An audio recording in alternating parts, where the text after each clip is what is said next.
Halo, apa kabar semuanya? Semoga kalian semua sehat. Kali ini si Bray akan membahas sebuah alur cerita film yang sangat membrutalkan.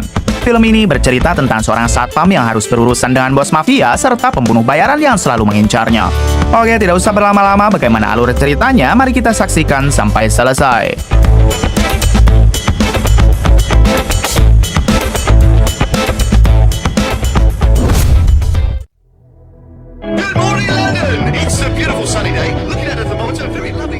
Di awal film, kita akan diperkenalkan dengan seorang duda beranak satu bernama Thomas.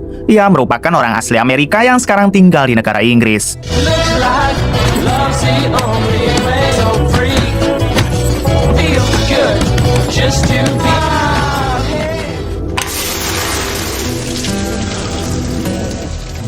Setelah olahraga dan mandi, Thomas pun bersiap untuk bekerja dan diketahui Thomas bekerja sebagai satpam mall yang ada di kota London. Kemudian Thomas membangunkan anaknya yang bernama Charlie karena pagi itu Charlie harus bersekolah. Okay, see you downstairs. You want some breakfast? Ketika sedang sarapan, Charlie berkata kepada ayahnya jika dirinya tiba-tiba rindu kepada sang ibu. Thomas menjawab kalau Charlie harus bisa mengikhlaskan ibunya yang sudah meninggal beberapa tahun lalu. Setelah semuanya siap, Thomas mengantarkan dulu anaknya ke sekolah sebelum ia sendiri berangkat bekerja. You have a good day at school, okay, Angel? I will. Okay, see you.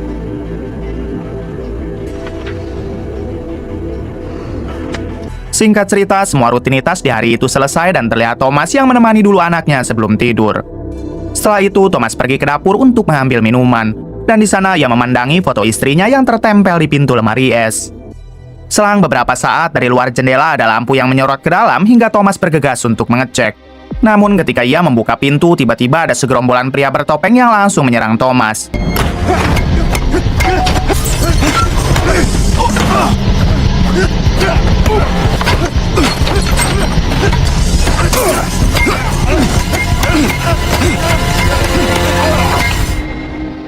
Tak lama, Thomas sadar dari pingsannya, lalu ia bertanya kenapa mereka tiba-tiba menyerang. Salah satu penjahat tersebut membuka penutup wajahnya sambil berkata kalau mereka datang untuk mengambil barang haram di rumah Thomas.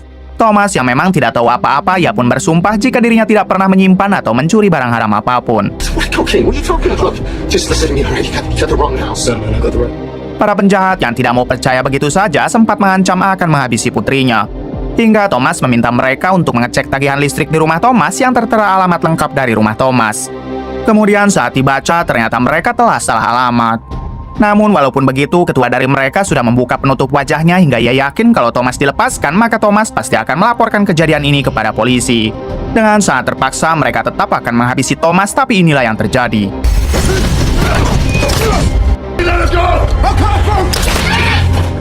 Setelah menghabisi para penjahat itu, Thomas pun segera menenangkan Charlie dan untungnya Charlie baik-baik saja. Kemudian Thomas mencoba menghubungi polisi untuk melaporkan kejadian barusan. Tapi belum juga sempat berkata apapun, Thomas malah pingsan akibat cedera di kepalanya. Man, Charlie, something's up, right? Daddy! Daddy, wake up!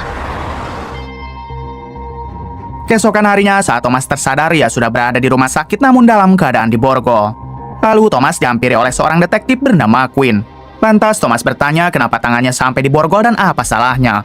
Detektif Quinn mengatakan kalau Thomas dianggap bersalah karena sudah menghabisi para penjahat. Ditambah Thomas juga selama ini tinggal di kota London menggunakan identitas palsu. Mendengar hal itu, Thomas menjelaskan kalau ia terpaksa menghabisi para penjahat atas dasar membela diri. Namun detektif Quinn hanya menjawab jika Thomas bisa menjelaskannya nanti saat di persidangan.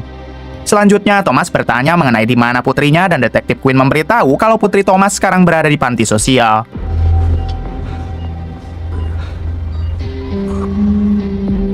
Sore harinya, Thomas yang sedang melihat TV, ia dikejutkan dengan sebuah pemberitaan mengenai dirinya. Ternyata Thomas telah dituduh sebagai pembunuh berantai yang telah menghabisi banyak orang, padahal jelas Thomas hanya membela diri. Tak lama kemudian, Thomas dihampiri oleh seorang suster yang memberikan sebuah telepon karena ada teman Thomas yang ingin berbicara. Diketahui temannya itu merupakan agen Amerika yang bertugas di Inggris dan ia berjanji pasti bisa membebaskan Thomas.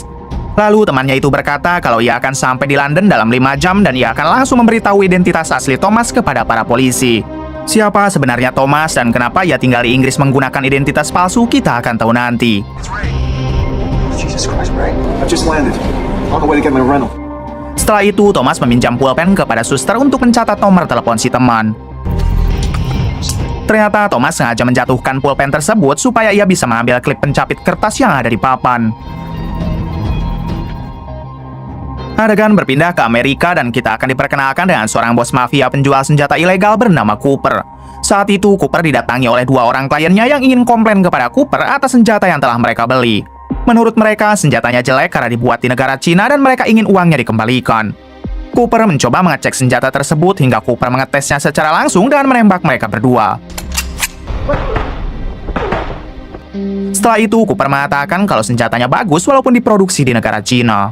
Selang beberapa saat, Cooper dihampiri oleh asistennya yang ingin memberitahu suatu hal kepada Cooper. Ternyata si asisten ingin memberitahu kalau Thomas selama ini bersembunyi di Inggris, tepatnya di kota London. Diketahui kalau Thomas adalah menantu Cooper dan semenjak istri Thomas meninggal, Cooper berniat merebut anak Thomas untuk dijadikan sebagai penerus Cooper. Oleh sebab itulah, Cooper memburu Thomas sampai Thomas kabur ke Inggris dan mengganti identitas aslinya. Adegan kembali kepada Thomas yang diam-diam membuka borgol menggunakan klip pencapit kertas.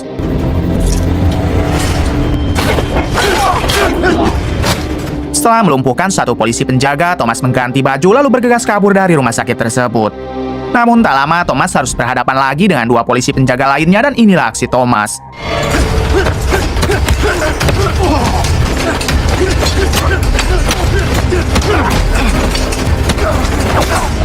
Ternyata dengan sangat mudah, Thomas mampu mengalahkan mereka lalu pergi dari rumah sakit untuk menjemput anaknya di panti sosial. Di waktu yang sama, kita akan diperkenalkan dengan seorang pembunuh bayaran terbaik bernama Bishop. Kala itu, Bishop sedang menjalankan sebuah tugas untuk menghabisi seorang bos kartel yang tengah berada di dalam bar. Setelah mempersiapkan senjatanya, Bishop pun masuk ke dalam bar lalu menghabisi para anak buah si bos kartel.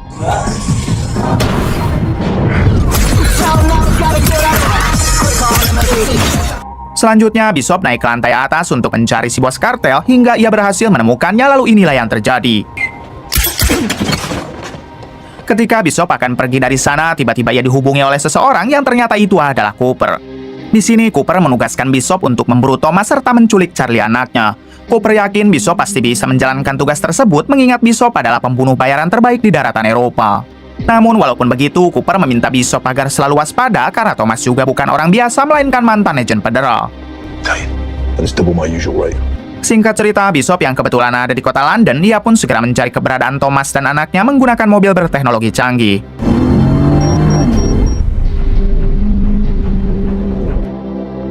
Di balik itu, di panti sosial terlihat Charlie yang ditemani oleh seorang polwan bernama Stacy.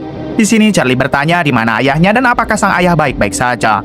Stacy mencoba menenangkan Charlie dengan mengatakan kalau semuanya baik-baik saja dan ayah Charlie pasti akan segera menjemput. He was just protecting me.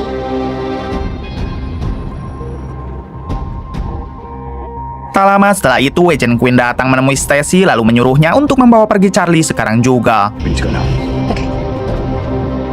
Beberapa jam kemudian terlihat Thomas yang baru tiba di tempat panti sosial untuk membawa Charlie. Namun saat ia akan masuk, ada satu penjaga yang menghalangi Thomas hingga inilah yang dilakukan Thomas. Kemudian Thomas masuk ke ruangan utama dan terlihat di situ sudah ada Bishop si pembunuh bayaran. Awalnya Thomas tidak merasa curiga hingga ia menyadari kalau Bishop sedang meretas komputer. Ditambah pantulan kaca menunjukkan kalau Bishop juga telah menghabisi seseorang. Thomas pun langsung berlari untuk bersembunyi, sementara Bishop yang sudah tahu kalau Thomas merupakan targetnya, ia pun terus menyerang Thomas.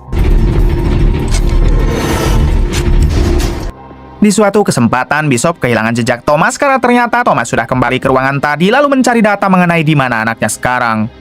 Setelah berhasil menemukan data sang anak, ia pun langsung menghapus datanya dan merusak HP Bishop. Lalu ketika Thomas akan pergi dari gedung, Bishop sempat menemukannya. Beruntung pada akhirnya Thomas berhasil menaiki sebuah taksi lalu bergegas kabur.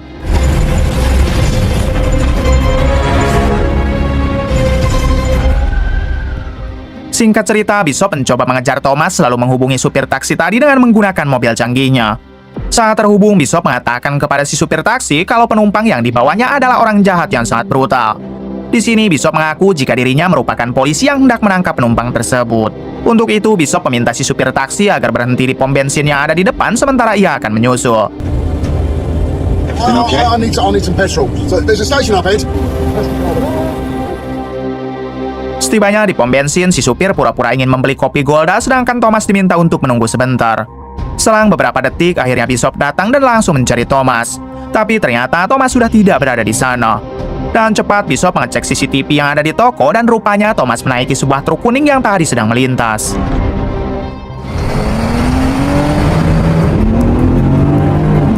Selanjutnya, Bishop langsung mengejar truk kuning itu hingga pada akhirnya Bishop berhasil menemukan Thomas. Thomas yang sadar akan hal tersebut, ia pun langsung berlari untuk kabur hingga mereka berdua saling kejar-kejaran. Di suatu ketika, Thomas mencoba masuk ke kereta gantung demi menghindari kejaran Bishop. Namun Bishop yang tidak mau tinggal diam, ia pun langsung menawari penumpang di sana dengan segepok uang jika mereka berhasil menjatuhkan Thomas. Dua orang penumpang yang di rumahnya banyak tagihan langsung berusaha melumpuhkan Thomas dengan sekuat tenaga.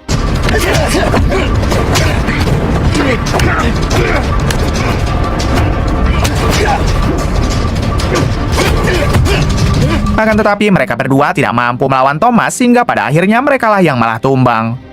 Sementara itu Bishop bergegas ke pemberhentian kereta gantung dengan menaiki mobilnya. Adegan kembali kepada Thomas yang meminjam ponsel dari salah satu penumpang untuk menghubungi temannya yang merupakan agen Amerika bernama Ray. Di sini Thomas bertanya apakah Ray sudah tiba di London dan Ray pun mengiyakannya. Lalu Thomas meminta Ray untuk menjemput dirinya dalam 4 menit di pemberhentian kereta gantung.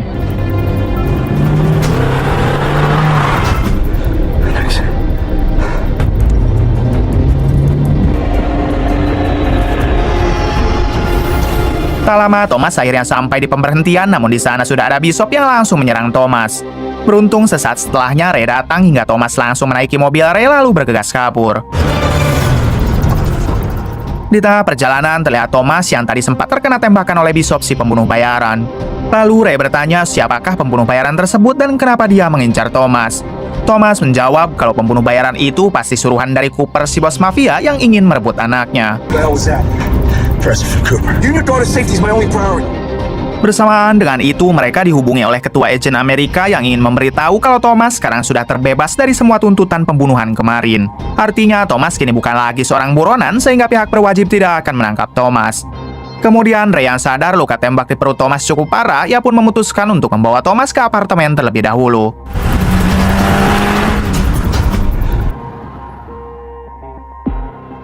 Di sisi lain, tampak agen Quinn yang masih memeriksa tentang identitas Thomas. Namun di waktu yang sama, ada salah satu rekannya mengatakan kalau Thomas bukan lagi buronan dan kasusnya telah ditutup. Mendengar hal itu, agen Quinn sangat tidak terima karena Thomas sudah membuat 3 polisi anak buahnya cedera, yaitu polisi yang dihajar Thomas ketika di rumah sakit. What are you talking about? It's done.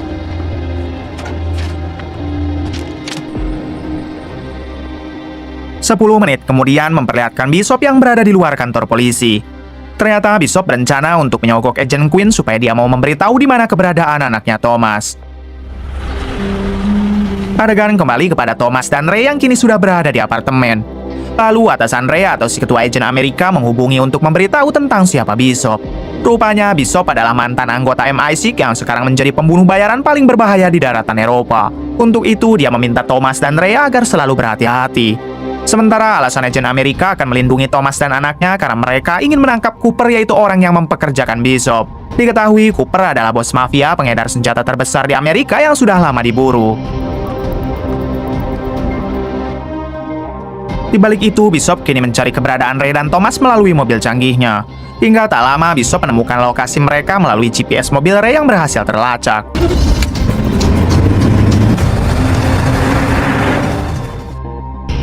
Di sisi lain terlihat Thomas sedang diobati oleh Ray akibat luka tembak sebelumnya. Di sini Ray mengajak Thomas untuk kembali menjadi agen karena negara masih sangat membutuhkan Thomas. Namun Thomas menolak sebab dia lebih senang hidup sederhana bersama Charlie sang anak. Anyone with money. He's still supplying the Serbs, the Croats. It's my pinch a little. Singkatnya, setelah Thomas selesai diobati, mereka berdua pun langsung melanjutkan perjalanan untuk menjemput Charlie. Namun baru saja mereka akan meninggalkan apartemen itu tiba-tiba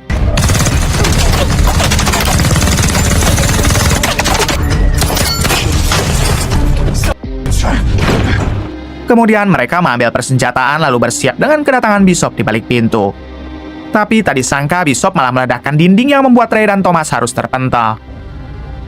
Sweet brown eyes. Can drag his ass. Smile just like her mother's.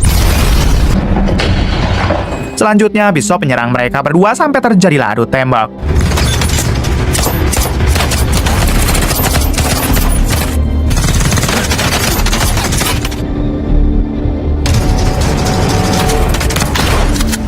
Sayangnya di suatu kesempatan Ray harus tertembak oleh Bishop. Lalu Thomas segera membawa Ray kabur dari tempat tersebut.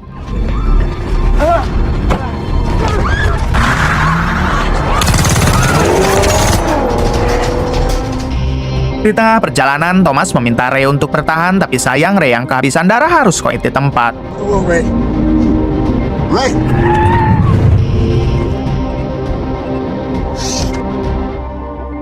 Di sisi lain, Bishop masih terus saja mengejar Thomas.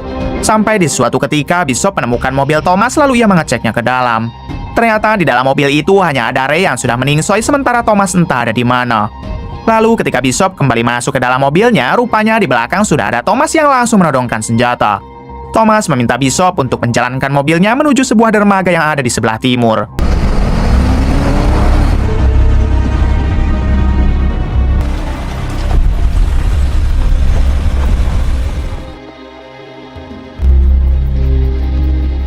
Sesampainya mereka di dermaga, Thomas menggiring Bishop ke pinggir lalu mengikatnya di tiang besi. Kemudian Thomas menyuruh Bishop untuk mengaku kepada Cooper kalau ia sudah berhasil menghabisi Thomas serta membawa Charlie anaknya. Tentu hal tersebut dilakukan agar Thomas tidak perlu repot mencari Cooper dan ia akan menghabisinya di tempat ini. Namun di waktu yang sama terlihat Bishop membuka tali ikatannya dengan pisau yang telah ia simpan di jaket lalu menyerang Thomas. Yes.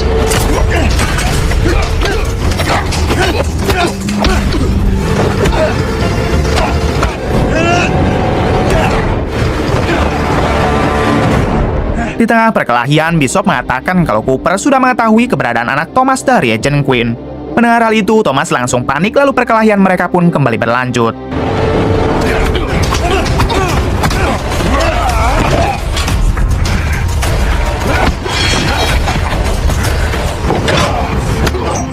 Awalnya Thomas sedikit kewalahan melawan Bishop, tapi di suatu kesempatan Bishop dapat ditumbangkan dengan tercebur ke dalam air. Setelah itu, Thomas memutuskan untuk segera pergi ke tempat anaknya berada.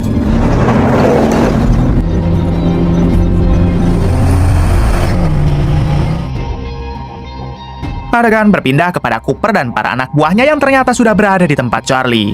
Cooper menghabisi dua penjaga lalu dengan santai ia masuk ke dalam. Saat di dalam, Cooper melumpuhkan lagi Stacy, orang yang selama ini menjaga Charlie. Kemudian Cooper ke atas hingga akhirnya ia bertemu dengan Charlie yang merupakan cucunya. Di sini Cooper langsung mencoba mendekati Charlie sambil mengatakan kalau ia adalah kakeknya dan ia juga sangat merindukan Charlie. Setelah berhasil dibujuk, Cooper pun segera membawa Charlie ke bawah lalu ia mengenalkannya dengan asisten Cooper. Di waktu yang sama, ternyata Thomas sudah sampai di situ dan ia melihat banyak sekali anak buah Cooper berjaga di luar. Kemudian Thomas langsung bergerak dengan menghabisi satu persatu anak buah Cooper.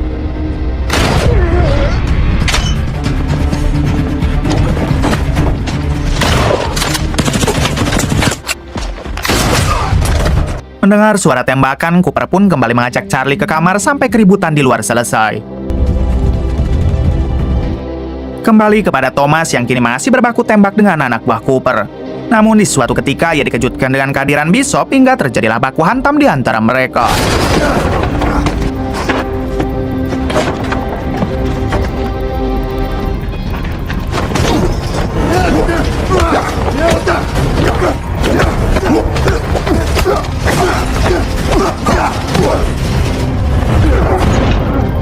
Terlihat mereka yang saling melumpuhkan sampai Bishop berhasil menemukan kapak untuk menghabisi Thomas. Tapi pada akhirnya Thomas lah yang mampu menghabisi Bishop.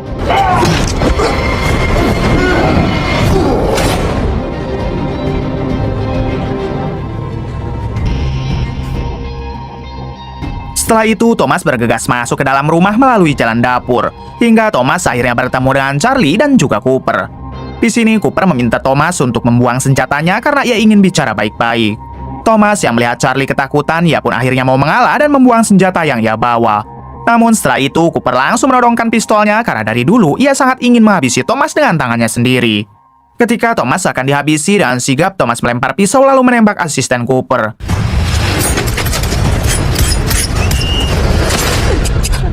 Ternyata lemparan pisau itu tepat mengenai jantung Cooper hingga membuatnya meningsoi.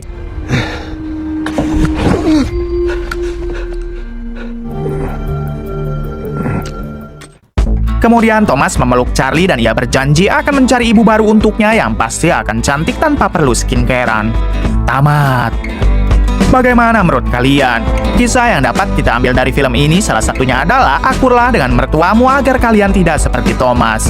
Dari kalian ada yang tidak akur dengan mertua? Coba komen di bawah. Oke, terima kasih yang sudah menonton sampai akhir. Mohon maaf bila banyak kesalahan. Salam dari Prime Movie.